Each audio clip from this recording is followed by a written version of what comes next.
श्री सद्गुरुदेव महाराज की जय। श्री सच्चिदानंद भगवान की जय। वृंदावन बिहारी लाल की जय। प्रेमी सज्जनों, महाप्रभु की असीम दया दृष्टि से हम जीवों को सत्संग का महापावन अवसर मिला हुआ है। इसमें लेकिन की गुंजाइश नहीं है। वास्तव में सभी महान पुरुषों का यही अनुभव है कि जब कभी सत्संग का अवसर मिलता है तो हमारे बहुत बड़े भाग्य होते हैं। भाग्य उदय होने का अवसर होता है, लेकिन भाग्य कैसे प्रकट हो रहा है, बन रहा है, या वास्तव में भाग्य किसे कहते हैं, इसके लिए हर किसी को जन्म जन्मांतर से पवित्र संस्कार, पुण्य की कमाई, पावन विचार और भाव अपने मालिक के प्रति इकट्ठा करने के बाद ही भाग्य समझ में आता है। जन्मों जन्मों से, इसीलिए जब मीरा को संत रैदास मिलते हैं तब वो बोल उठती हैं कि जन्म जन्म की पूंजी पाई। जन्म जन्म से जिस पूंजी के लिए मैं प्रयासरत थी, जिसके लिए हमने बहुत ही उपाय किया, साधन किए, वो पूंजी अब मिली है। बहनों, हमेशा आप सभी लोग सुनते रहते हैं कि बूंद बूंद से घड़ा भरता है। ये वास्तविकता है। हमें कुछ न कुछ अपने जीवन के लिए, अपने लिए, जो हमारा अपना है, इसके लिए रात दिन मिला करके जितना भी बने हमें करते रहना चाहिए। कुछ न कुछ पूंजी अपने जीवन की हमें अवश्य इकट्ठे करनी चाहिए। ये कब करेंगे? जब समझ में आएगा कि यही मेरे लिए है, यही मेरे जीवन का भाग्य है, इसी से हमें सुख, शांति, आनंद प्राप्त होगा, जिसके लिए हमारी आत्मा जन्म जन्मांतर से प्यासी है। होश में तो आने के लिए बहुत हृदय निर्मल होना चाहिए। आप हमेशा सुनते भी हैं कि निर्मल मन जन सोई मोहि पावा, और मोहि कपट छल छिद्र न भावा। जिसका मन निर्मल हो जाता है, भगवान राम सुग्रीव से कहते हैं, जब सुग्रीव बताते हैं कि विभीषण हमारे दल में आ गया है। जो दुश्मन का भाई है, ये सब राक्षसी प्रवृत्ति हैं। अब आया है तो दुश्मन का ही भाई, वही राक्षसी कुल खानदानी है। क्या पता किस राज से आया है, क्या अनर्थ करेगा, बताते हैं। तो भगवान राम कहते हैं,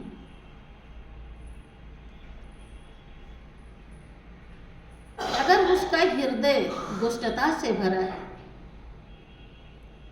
तो मेरे पास नहीं आ सकता कि मोरे सन्मुख आओ की सोई, मेरे सामने आ ही नहीं सकता कि सुग्रीव निर्मल मन जन सोई मोहि पावा, मोहि कपट छल छिद्र। अगर वो मेरे शरण में आया तो उसका मन निर्मल अवश्य होगा। ऐसे तो कोई आ ही नहीं सकता। और पापी को तो भजन अच्छा ही नहीं लगता। कहानी का अर्थ ये है, विभीषण ने भी पता नहीं कितने जन्मों से सतत निरंतर लगातार मालिक की अभिलाषा रखी होगी, मालिक के चरणों में अपने जीवन को अर्पण करने के लिए, तभी उनको ऐसा अवसर मिला। बिना किसी कारण के कुछ होता नहीं। और उसी नगरी में कितने राक्षस, जिनके भाव राक्षसी प्रवृत्ति है, स्वभाव राक्षसी है, उसी में विभीषण रहते हैं। और वो सब कुछ त्याग करके जब ठोकर लगती है, ठोकर लगने के बाद भी वही भगवान की तरफ जाता है जिसके संस्कार भी पावन होते। और नहीं तो ठोकर लगने के बाद भी मरहम पट्टी तो जरूर कर लेता है, घाव हो जाता है तो मरहम कर लेता है, लगा लेता है, और फिर वहीं पे अर्थात अपने मन को समझा लेता है। कैसे भी हैं, अपने ही तो हैं। बेटी अपनी है, बहू अपनी है, बेटा अपना है, सब अपने ही तो हैं। कह भी रहे हैं, निकाल भी रहे हैं, मार भी रहे हैं, तो अपने ही तो हैं। यही है मरहम पट्टी। ज्ञान की दृष्टि हम नहीं खोलते, हम नहीं गौर करते कि कितने जन्मों से पता नहीं कितने परिवार हुए। ऐसे तो ये भी है, उनका कोई लता पता नहीं है कि 184 खत्म हुई, ना कोटि कल्प युग 4 गए और नाक में दम आ गया, करें क्या, मरते मरते हार गए। हम यहाँ तक नहीं पहुँच पाते और फिर वहीं रह जाते। लेकिन विभीषण ने ऐसा नहीं किया, क्योंकि वो बहुत जन्मों से अपने संस्कार को, अपने दामन को विकारों से धोया था। विकारों को हटाने की, उससे अलग होने की सतत परिश्रम किया था। आज इस जन्म में वो अनोखा रंग लाया है। ना उनके सिंहासन की उनको चाह है, भगवान राम ने तिलक भी कर दी थी, लंका का राजा बनाने के लिए जाते ही, लेकिन विभीषण को कोई चाह क्यों? क्योंकि विभीषण की गति जो है संत की है। भगवान शंकर मां पार्वती से कहते हैं कि उमा संत कर यही बड़ाई, मंद करत जो करे भलाई। विभीषण को भगवान शंकर संत कह करके पुकार रहे हैं कि पार्वती संत की यही बड़ाई। क्योंकि विभीषण कह रहे हैं कि तुम पितु सरिस भले ही मोहि मारा, और राम भजे हित नाथ तुम्हारा। मार रहे हैं रावण, लेकिन फिर भी विभीषण उनकी भलाई ही समझा रहे हैं, भलाई ही चाह रहे हैं, क्योंकि उनका स्वभाव संत का है। संत हो गए हैं, संत की गति उन्हें मिल गई है। संत का पूरा योग है उनके अंदर, इसीलिए वो मार रहे हैं, लेकिन वो उनकी भलाई कर रहे हैं कि राम को भजिए, इसी में आपकी भलाई है। और जब भगवान राम के शरण में चले जाते हैं तो भगवान राम ने भी उन्हें संत कहा। शंकर ने तो संत कहा ही कहा, राम ने भी कहा तुम सारिखे संत प्रिय मोरे, और धरो देह नहीं आन में हो। कि विभीषण तुम जैसे संत ही तो मुझे प्रिय है, इसीलिए मैं देह धारण करता हूं, और दूसरा कोई कारण नहीं, कोई निहोरा नहीं। ऐसे आप जैसे संतों के लिए, उनके उद्धार के लिए, उनके दर्शन उन्हें देने के लिए मैं शरीर धारण करता। देखो, राम भी संत कह रहे हैं और शंकर भी संत कह रहे हैं।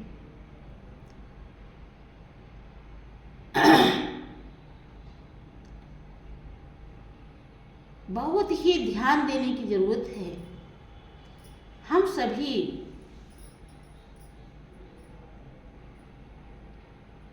क्या कहेंगे, कहने के लिए तो जानते हैं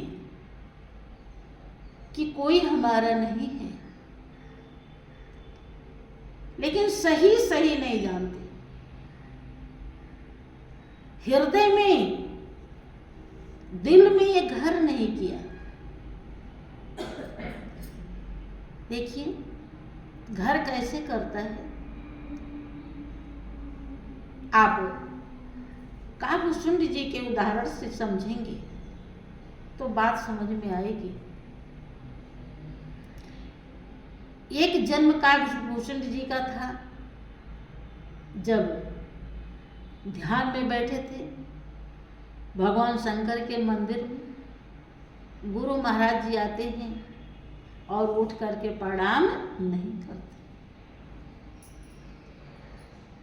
उन्होंने भी कई जन्मों से बहुत धक्के खाए,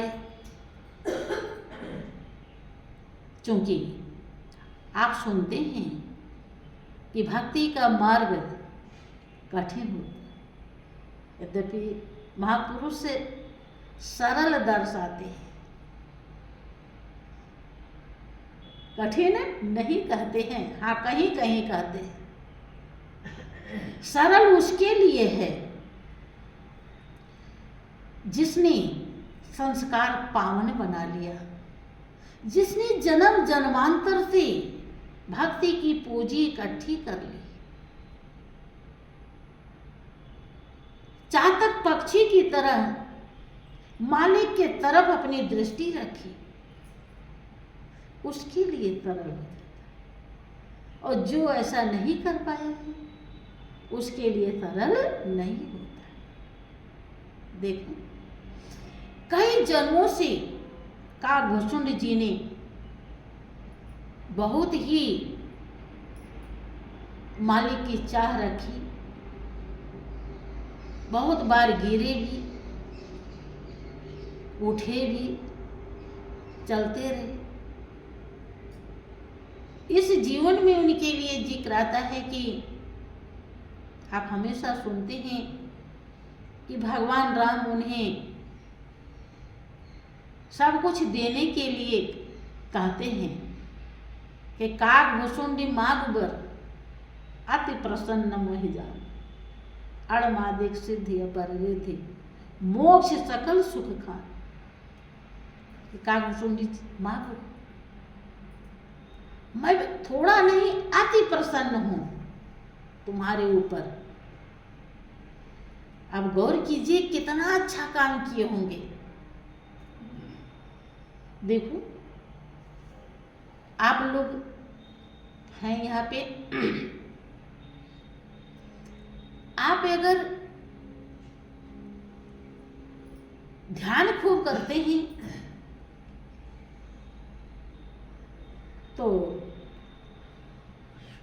तो भी गुरु चरणों में अगर उसे ध्यान का प्रभाव बताया जाए तो वहां भी ध्यान का भी लोगों को अहंकार हो जाता है। उसे भी वो भी अति प्रसन्न नहीं कर सकता, क्योंकि उसमें भी गड़बड़ी हो सकती है। और कोई बहुत दान कर दिया, उसका भी अहंकार हो सकता है कि सब तो ऐसा नहीं कर पाते, हम ऐसा कर लेते। हाँ, जो किया है उसी का है, लेकिन उसको बहुत संभाल के रखना होता है। वो बहुत बड़ी प्रसन्नता का विषय नहीं होता मालिक के लिए। प्रसन्नता का विषय केवल केवल केवल मालिक से लगाव का होता है। उसके सिवा हमारा को, जिसे भजन अभी बहन गा रही थी, प्रभु तुम हमारे हो, हम तुम्हारा ही ध्यान।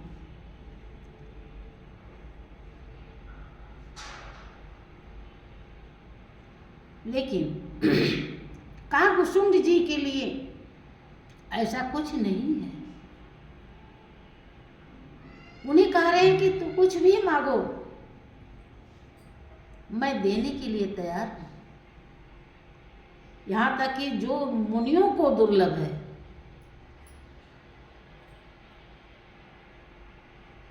ज्ञान विवेक विरत विज्ञाना, मुनि दुर्लभ गुण जे जग जाना। आज देव सब संशय नाही, मार्ग जो तो ही भाव मन में। कि जो मुनियों को नहीं मिल सकता, वो भी मैं तुझे देने के लिए तैयार हूं। ज्ञान विवेक वैराग्य विज्ञान तब मांग।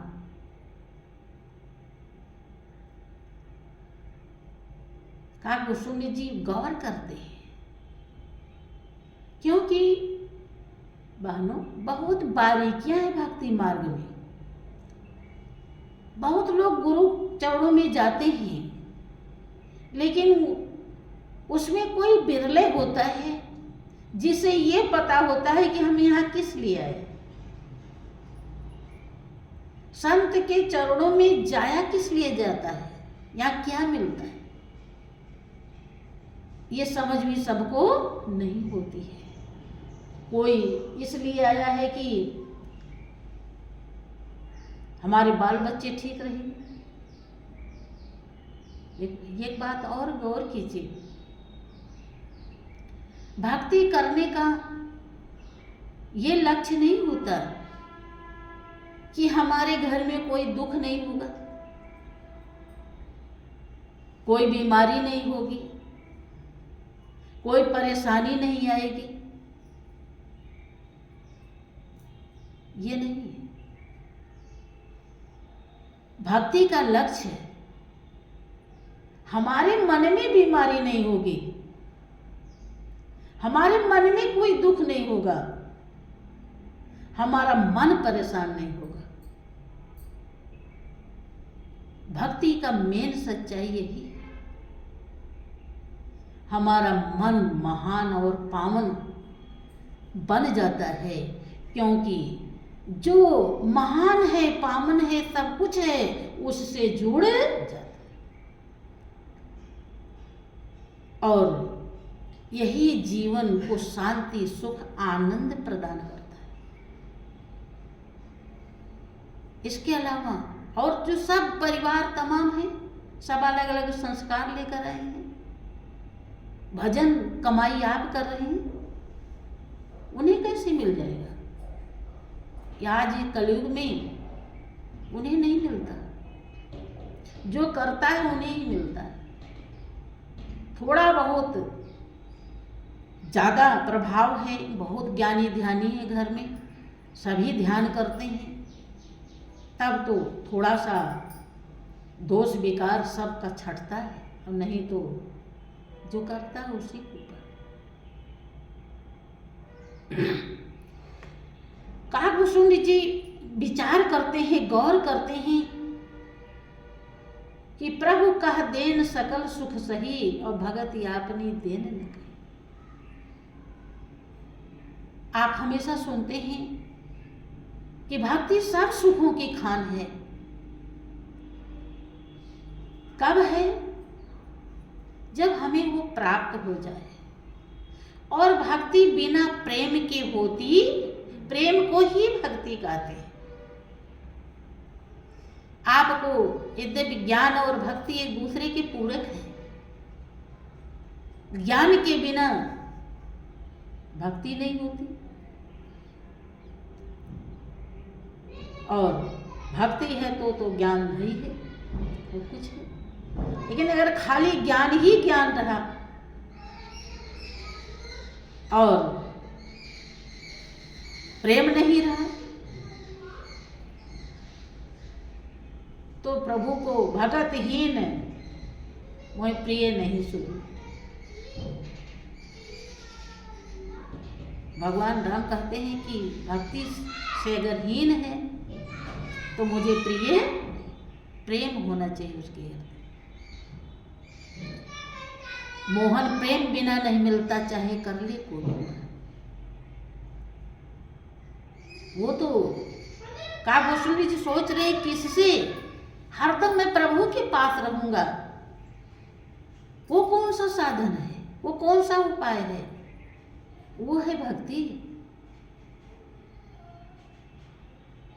सबसे ज्यादा नजदीक ले जाने वाला जरिया, तरीका, रहस्य भक्ति, भाव के प्रभु कह देन सकल सुख सही, भगत आपनी देन नहीं। गौर करते हैं,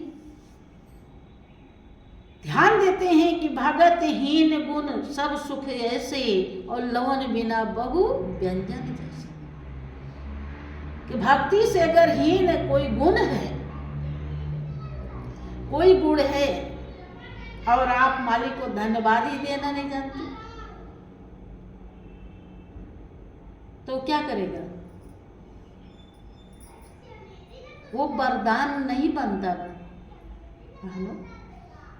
वो अभिशाप बन जाता है, क्योंकि वो अहंकार पैदा करता है।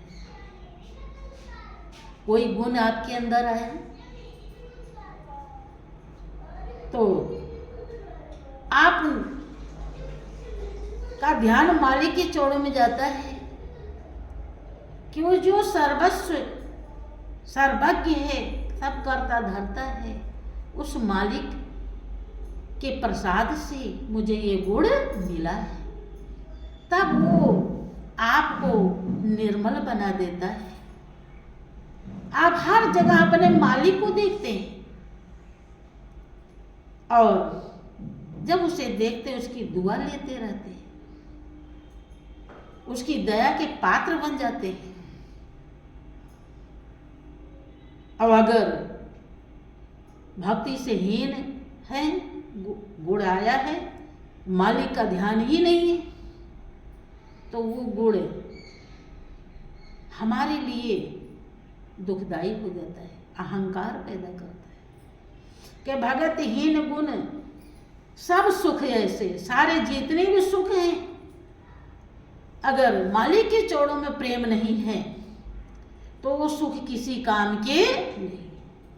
उस सुख से दुख प्राप्त होगा, क्योंकि हमारे माया प्रपंच हावी हो जाएंगे।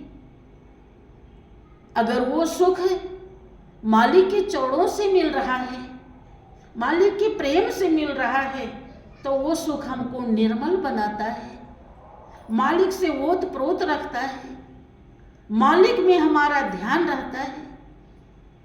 अब अगर मालिक से अलग है, भक्ति नहीं है, प्रेम नहीं है, तो केवल माया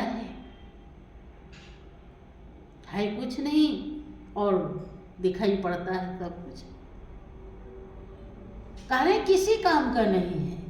भजन हीन सुख कौने काजा, अस विचार बोल्यो खगराजा। गरुड़ जी से कहते हैं अपने अनुभव को कि गरुड़ जी खगों के राजा, मैं फिर प्रभु राम से क्या कहता कि जब प्रभु प्रसन्न हुए बर देहु, मुँह पर करो कृपा अरुणी। अगर प्रभु मेरे ऊपर प्रसन्न है, मुझसे प्रेम करते, मुझसे प्रेम है, कृपा करना चाह रहे, तो मन भावत बर मागो स्वामी, और तुम उदार उरयंतर जा। कि जिस जैसा मेरा मन कह रहा, देखिए मन कब कहता है, मन क्या ऐसा कहता है कि केवल मुझे प्रभु की जरूरत है। अपने अपने दिल से पूछ लीजिए, फैसला कर देगा मन। है कोई ऐसा इसमें जिसको केवल प्रभु चाहिए और कुछ भी नहीं चाहिए? शायद हमारे ख्याल से अभी ऐसी अवधि नहीं आई है, ऐसा लग रहा है। हाँ, नजदीक तो आप पहुंच सकते हैं, लेकिन पूरे के पूरे इस लायक हूं, ऐसा तो हम कम आशा करते हैं।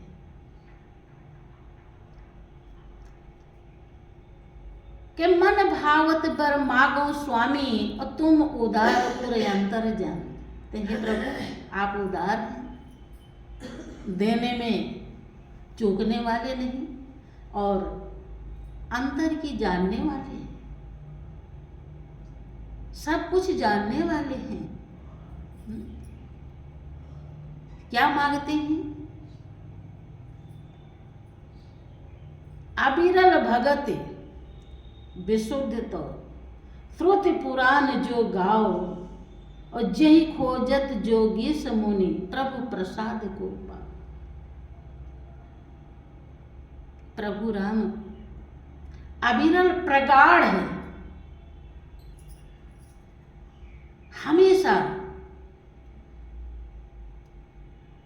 कभी भी ना टलने वाली, विचलित ना होने वाली, जिसमें लेकिन की गुंजाइश ही न हो, एकदम शुद्ध, कोई मिलावट न हो हमारे और आपके बीच में, और कोई भी न, विशुद्ध, प्रगाढ़, जिसको श्रुति पुराण वेद गाते हैं, और जिसे योगी मुनि खोजते हैं, अथाह परिश्रम करते हैं, त्याग करते हैं, तपस्या करते हैं, जिसके लिए फिर मालिक की बहुत बड़ी जिसके ऊपर कृपा हो जाती, प्रभु प्रसाद को ऊपर, प्रसाद माने कृपा। कृपा तो हरदम होती रहती है, लेकिन कृपा के पात्र बनना पड़ता है। कृपा के पात्र जैसे पानी सब जगह बरसता है, लेकिन सब जगह से ढरक ढरक करके कहाँ चला जाता है? जहाँ गड्ढा होता है, जहाँ उसके रुकने लायक स्थान है। वर्षा तो बहुत जगह, लेकिन गड्ढे में सबसे ज्यादा है, और जगह तो दिखाई नहीं पड़ा, और गड्ढे में भर गया लबालब, क्योंकि सब का पानी आ गया। ऐसे जो सज्जन होता है, भक्त होता है, सत्य जन, जो जन सत्य में जीता है, सत्य ही जिसका आधार है, उसके पास वो क्या लेता है? आपके भी गुण, आपके भी गुण, आपके भी गुण, आपके भी गुण, सबके गुण को लेता है। वो सबका गुण उसके पास आ जाता है, और वो ऐसा गुणवान हो जाता है, ऐसा गुणवान कि उसकी गुण की व्याख्या भी नहीं की। और जो ऐसे नहीं होते, अवगुणग्राही, वो अवगुण भर लेते। भगवान राम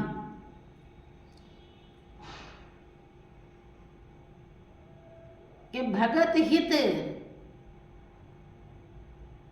आप भक्तों के हित करने वाले, उनके दुखों को दूर करने वाले हैं, कृपा के सिंधु। मुझे यही वर दे दीजिए, मुझे और कुछ नहीं चाहिए। भगवान राम यो मस्त कही रघुकुल नायक, बोले वचन परम सुखदायक। यो मस्त कह देते हैं कि सुन वायस तय सहज सयाना, और काहे न मांगे अस वरदाना। तुम्हें कौवे का शरीर है, तो स्वाभाविक ही चतुराई से भरा हुआ है, इसीलिए तूने ऐसा वरदान मांगा है। कह रीझियों देख तोरी चतुराई, और मांगे भगत मोहि अति भाई। देखें भगवान किसके ऊपर खुश होते हैं, गौर कीजिए, यहाँ प्रमाणित है। मैं तेरे चतुराई को देख करके खुश हो गया।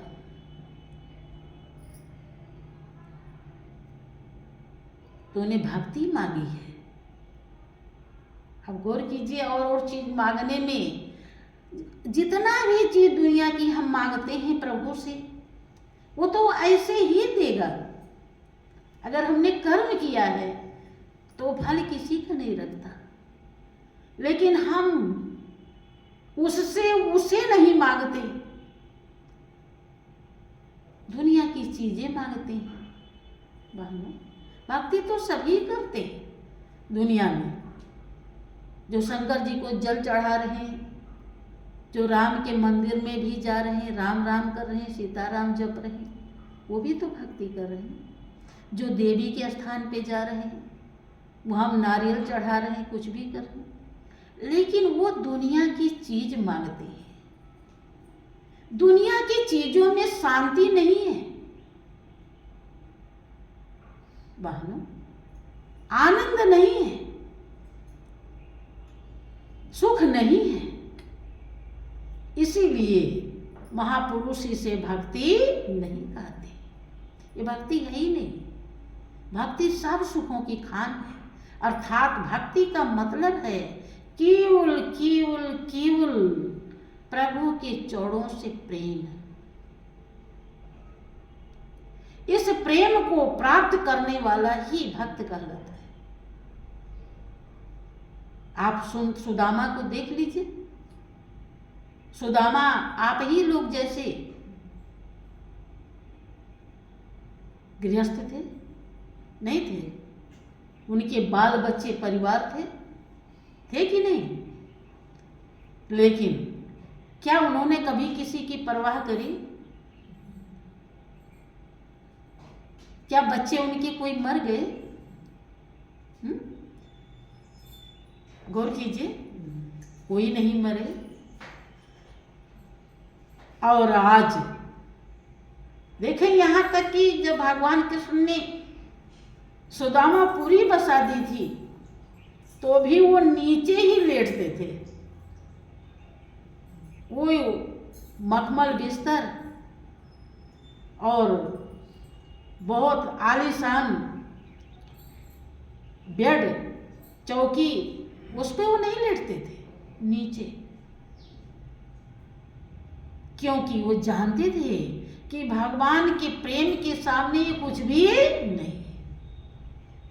सबसे बड़ी चीज, सबसे अच्छी, सबसे ज्यादा क्या कहेंगे, सुख शांति आनंद देने वाला जो कुछ भी है वो प्रभु का प्रेम है। इसीलिए जो समझदार हुए प्रेम के कारण, देखिए मीरा कहाँ कहाँ चली, क्या क्या किया, कुछ भी बाकी नहीं रहा, सब ओढ़नी उतार दी, लेकिन प्रेम को छोड़ा। आप सभी लोग भी ध्यान से अपने मार्ग पर चलते रहेंगे तो एक दिन मंजिल अवश्य मिलती है। लेकिन ध्यान होना चाहिए कि हमें करना क्या है, हमें लेना क्या है, हम जा कहाँ रहे हैं, किसके लिए क्या कर रहे हैं, इस बात पर ध्यान होना चाहिए। वो बोलिए प्रेम से श्री सद्गुरुदेव महाराज की, श्री सच्चिदानंद भगवान की।